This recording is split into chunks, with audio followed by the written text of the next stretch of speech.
Dios les bendiga, hermanos. Shalom. Bendiciones para cada uno de ustedes. Soy el pastor Rafael Velázquez.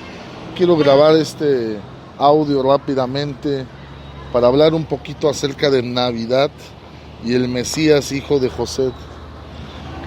Para los que no estuvieron ayer en la congregación, ayer hablamos acerca de la importancia de entender el rol profético del Mesías. Los judíos hablan y enseñan de que existen dos Mesías en la Escritura. Dos Mesías. ¿Por qué? Porque en la profecía habla, número uno, de un Mesías a un Mesías que se le quitará la vida. Un Mesías que muere, que sufre, que es cortado de esta tierra. Eso lo habla el libro del profeta Daniel, que al Mesías se le quitará la vida. El libro del profeta Daniel, capítulo 9. Y está hablando del Mesías sufriente, como se le conoce en el judaísmo, el Mesías sufriente o el Mesías hijo de José o Mashiach ben Yosef. El Mesías que sufre, el Mesías que es rechazado por su pueblo, rechazado por su familia, que es el que es metido el que es entregado a la prueba, el que es echado a la cárcel. Recuerden que la vida de José, uno de los patriarcas de las tribus de Israel, José es una imagen profética del Mesías. Y todo lo que padeció José, todo ese menosprecio de su familia, ese exilio que él sufrió, ese abandono, esas acusaciones falsas, ese encarcelamiento, todas esas injusticias, todo ese dolor, era una sombra profética de lo que el Mesías, el Señor Jesucristo, Yeshua, también padecería. Usted debe de entender que el primer rol del Hijo de Dios es, Él vino a entregar su vida por nosotros, Él vino a sufrir, Él se convirtió en el varón de dolores.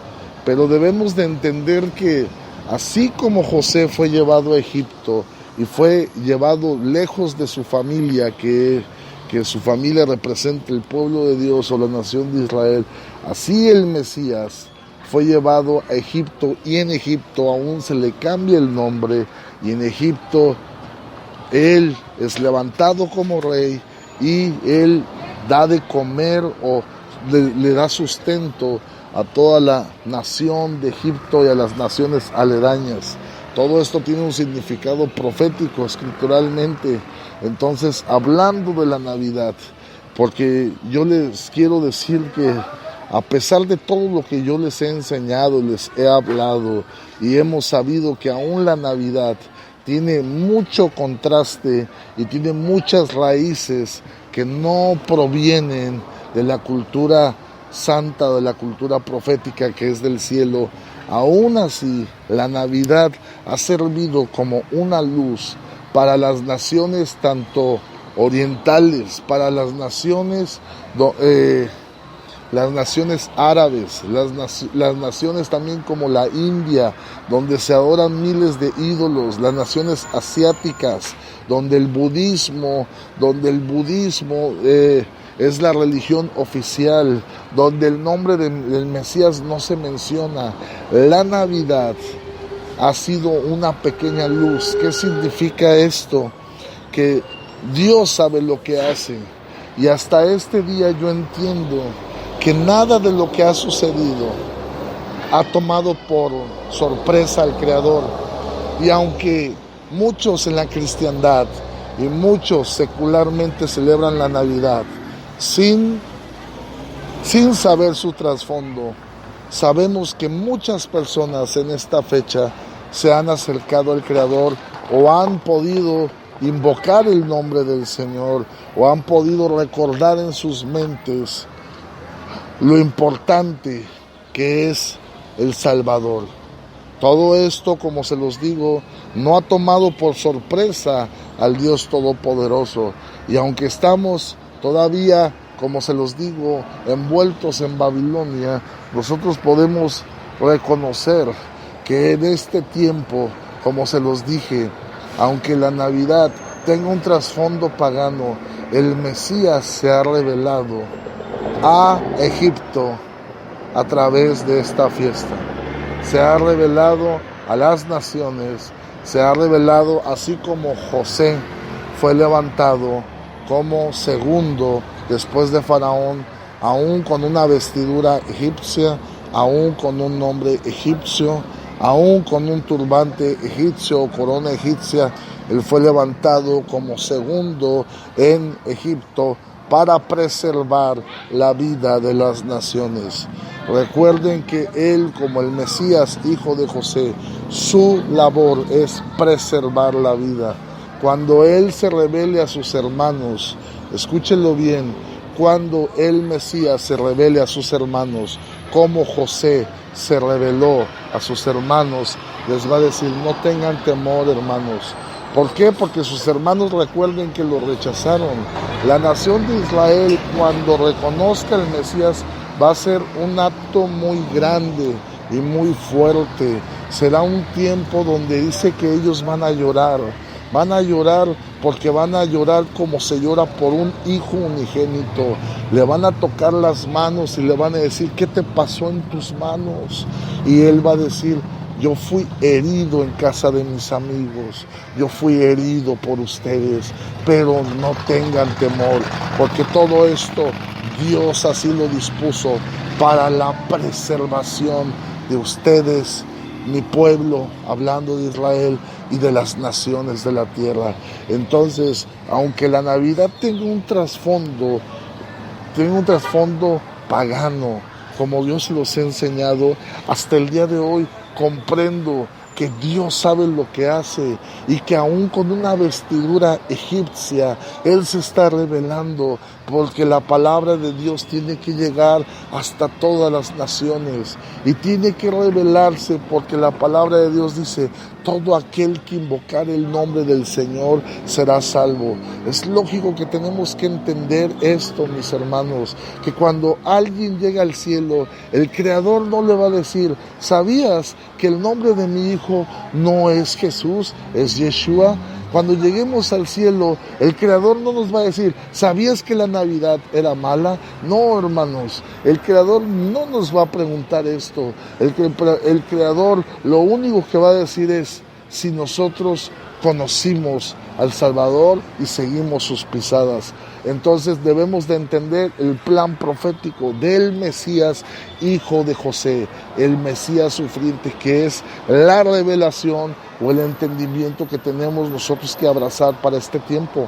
Pero en su segunda venida, Él volverá no como el Mesías, hijo de José, sino como el Mesías, hijo de David, Mashiach ben David, como un Mesías triunfante, reinante. Y es ahí donde se va a cumplir proféticamente la otra fiesta, que es la otra cara de la moneda, porque esta moneda tiene dos caras.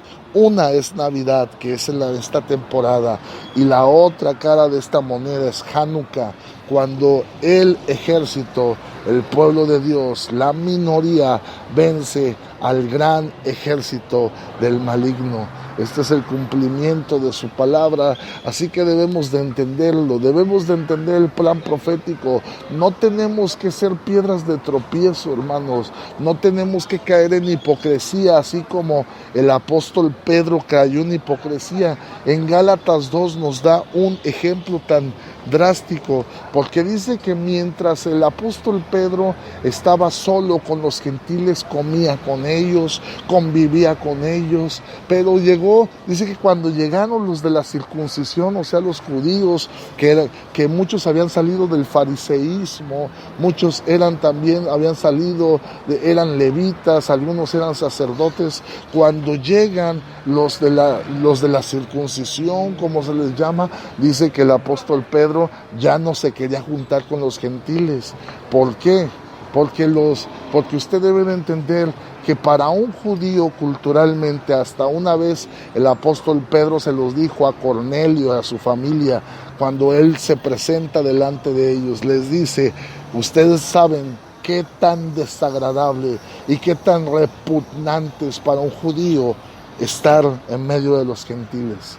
Entonces, cuando el apóstol Pablo ve que Pedro estaba cayendo en una hipocresía porque él quería agradar a los de la circuncisión, pero estaba desagradando a Dios porque estaba cayendo en una contradicción de la palabra, estaba cayendo en un error grave, estaba siendo una piedra de tropiezo para los gentiles. Muchos de nosotros, y yo me incluyo, me he equivocado, hermanos, al tomar actitudes incorrectas acerca de este tiempo. En lugar de nosotros presentar el mensaje del Hijo de Dios y entender el rol profético que se está corriendo y que se está llevando en este momento con el Mesías Ben Yosef, o Mesías hijo de José, en vez que nosotros estuviéramos predicando que la gente se acerque al Hijo de Dios, hemos causado divisiones, disensiones, hemos traído amarguras. ¿Por qué?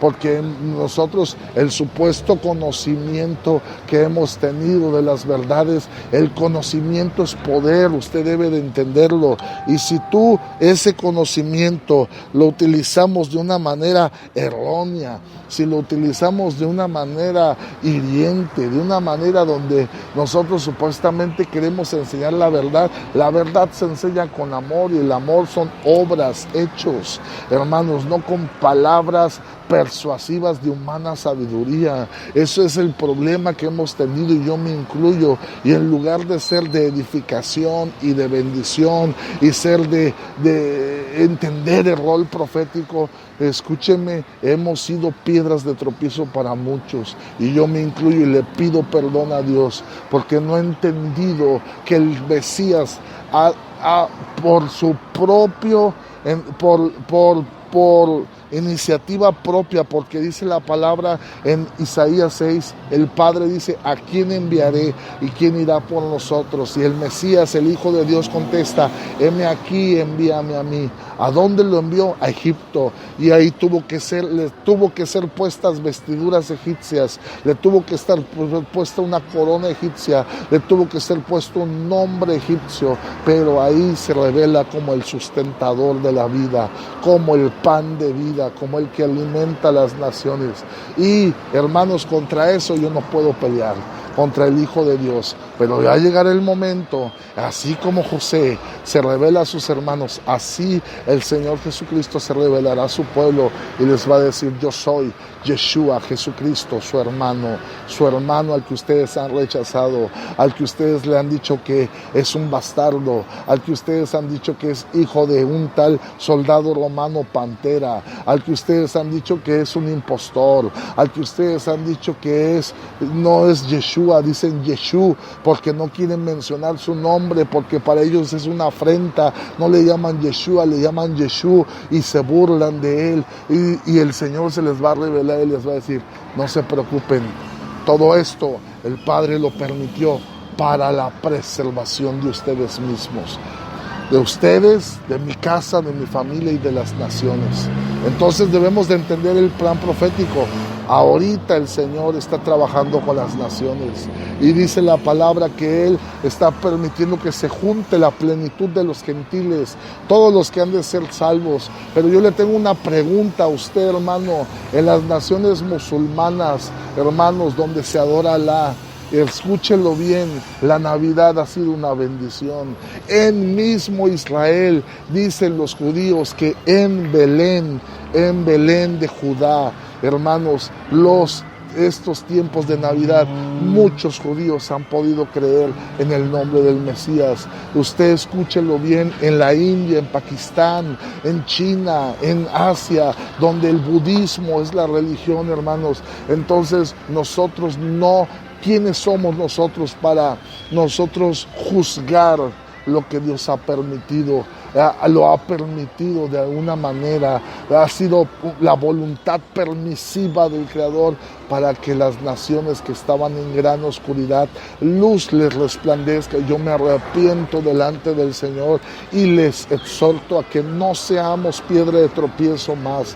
¿Significa, pastor, que yo puedo celebrar la Navidad. Usted entiende lo que es una manera que Él se está revelando a las naciones. Usted ya tiene el conocimiento y no tiene ningún problema con esto y no tiene que tener ningún problema con esto, hermanos. No tiene por qué ser un estorbo, piedra de tropiezo. Es la oportunidad perfecta para usted hablar del Hijo del Dios viviente, el Mesías sufriente, el que decidió entregar su vida en expiación por nosotros. No desaprovechemos el tiempo, dice la palabra, aprovechando bien el tiempo, porque los días son malos. Les animo, les exhorto y les pido perdón por tomar actitudes incorrectas en otro tiempo, por enseñarles de una manera incorrecta las verdades y sin entender el plan profético, el rol del que está el Señor cumpliendo en este momento. Él es el Hijo de José, el Mesías sufriente, el Cordero, pero Él va a volver como el león de la tribu de Judá, el Rey de reyes, Señor de señores, el Hijo de David.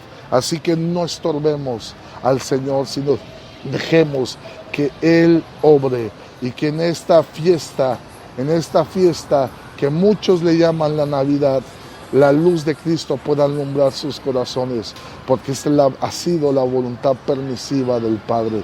Yo les bendigo en esta hora, en este día, y les pido perdón con todo mi corazón por ser piedra de tropiezo, por traer amargura a sus vidas, por traer soberbia a sus corazones.